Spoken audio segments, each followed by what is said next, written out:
Welcome to the Learning Pines YouTube. We hope this video helps. In this video, I will explain how to configure an Anybus X Gateway.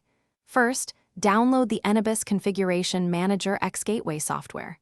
Next, connect your computer to the X Gateway using a standard USB cable. Ensure the device is powered on. Then, launch the configuration software on your computer.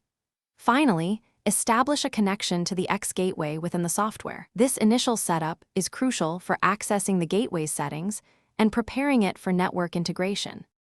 Once connected, upload the existing configuration from your X Gateway. You'll then configure network parameters, such as TCP/IP settings, often using the ipconfig tool for Ethernet interfaces. It's important to set a static IP address and disable the internal DHCP server if your network already has one. For Profibus networks, remember to set the node address using the rotary switches on the gateway itself. These steps ensure proper network communication. Now, let's focus on data exchange. Edit the configuration to specify the input and output data sizes, ensuring they are consistent across both network interfaces. You'll configure the data exchange options for each network, which is vital for seamless communication. For better diagnostics, consider enabling the control word and status word functionalities.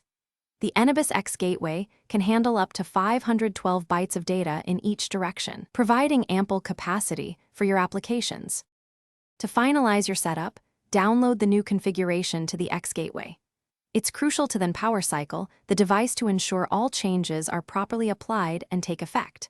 Afterward, verify that data communication is working as expected using network monitoring tools or the gateway's web interface.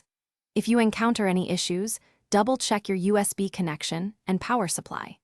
A simple power cycle can often resolve initial connection timeout errors, getting you back on track quickly.